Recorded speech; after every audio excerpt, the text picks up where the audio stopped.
Hello, good day, and welcome to Lena Media TV News. I am Victoria, broadcasting from Canada, and these are the headlines for today's stories.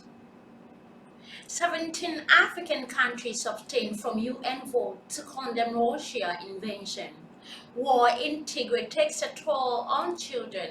Former ICC chief Fatou Bensouda to lead probe into Ethiopian atrocities. Bringing you this and more in detail after a short break. Stay tuned.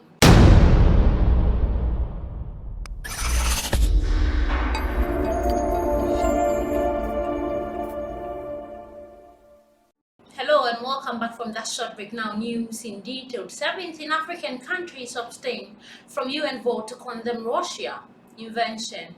17 African countries on Wednesday abstained from voting as the UN General Assembly overwhelmingly voted to condemn Russia's invasion of Ukraine, signaling further international pressure on Moscow. The UN General Assembly, which was this week sitting under an emergency session, a certain occasion only by serious threat to international security, voted to condemn what a motion said was aggression against Ukraine, following Russia's February 24 invasion of its neighbor.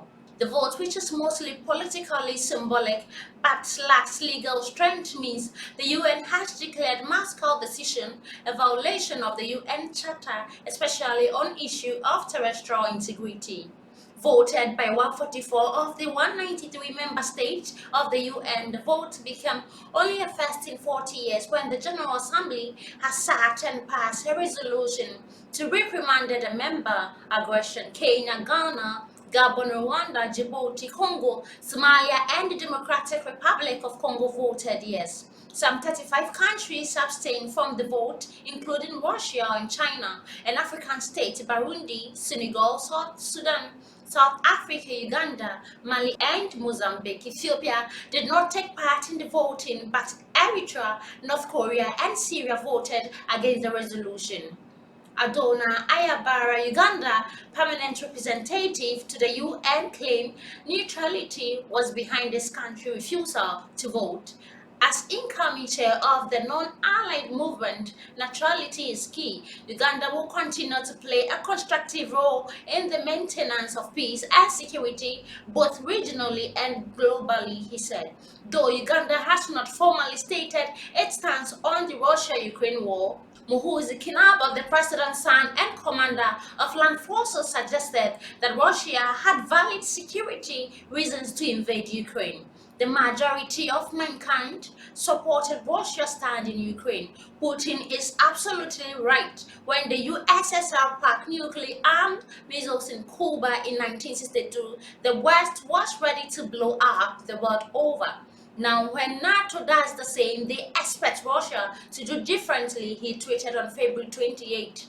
The Ukrainian invasion has also raised concerns about the flight of black students catching the chaos. On Wednesday, Ukraine Foreign Minister Maito Kuleba said this government has established an emergency line to help stranded foreign students. We are working intensively to ensure their safety and speed up their passage. Russia must stop its aggression, which affects it all, he said, but did not refer to the claim of racism.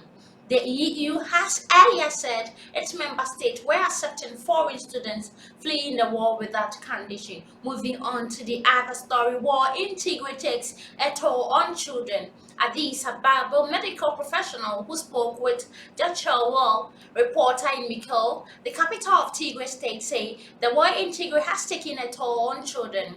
Quoting medical professional and eyewitnesses, the news portal reported that since the outset of the war in Tigray in November 2020, children have suffered physical, sexual, and psychological trauma. Medical professionals at Aldo Referral Hospital in Mekelle said 139 children from Mekelle and its environs alone have come to the hospital seeking treatment for injuries sustained by weapons in that last 16 months of the war. These 11 children have died. Additional 39 children were permanently disabled. Furthermore, countless children are currently risk of starvation, are exposed to the lack of vaccine and other medicines, whilst others are separated from their parent or guidance. On 11th June last year, and Richard Fo, yourself Executive Director, warned that without humanitarian access to skill or response, an estimated 300,000 severely malnourished children in currently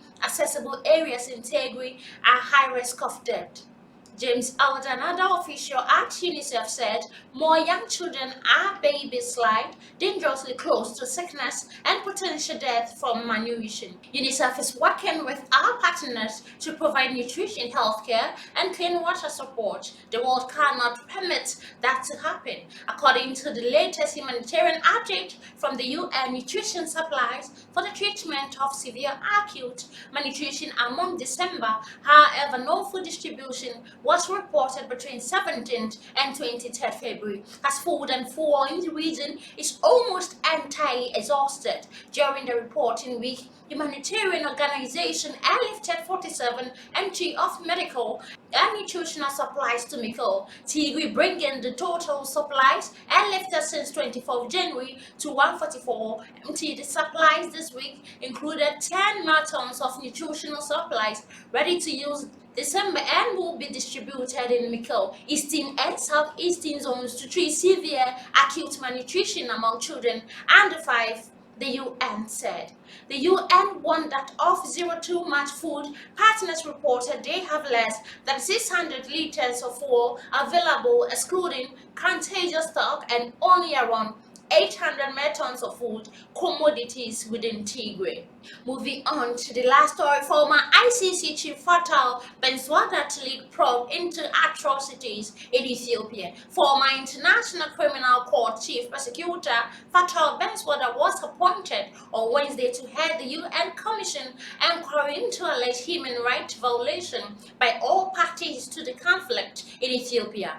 In a statement issued in Geneva, the president of Human Rights Council, Federico Villegas of Argentina, announced the appointment of the Gambian as well as two other experts, Kari Betty Mugu, a lawyer at the High Court of Kenya, and America Stephen Rocha, a law professor, who will join the newly created commission.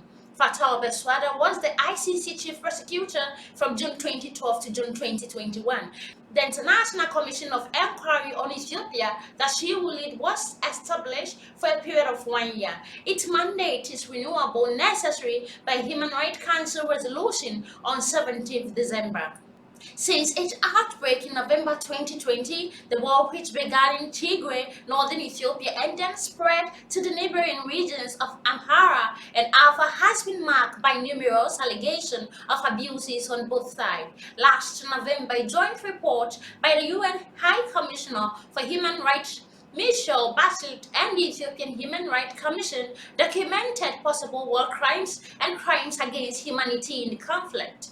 The three UN-appointed experts are mandated to investigate and gather evidence on human rights violations committed since 3rd November 2020 by all parties to the conflict in Ethiopia. The aim is to identify, to the extent possible, those responsible for the violation with a possibility of persecution.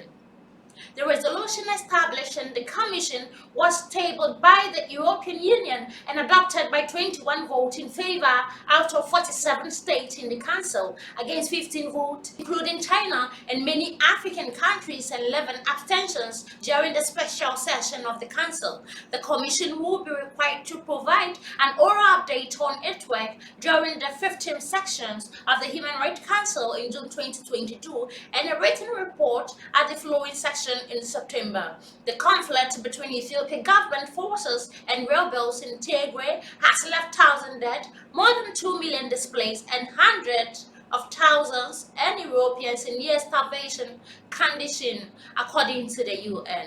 This is where I end the news on Alena Media TV. I am Victoria, and thanks for watching.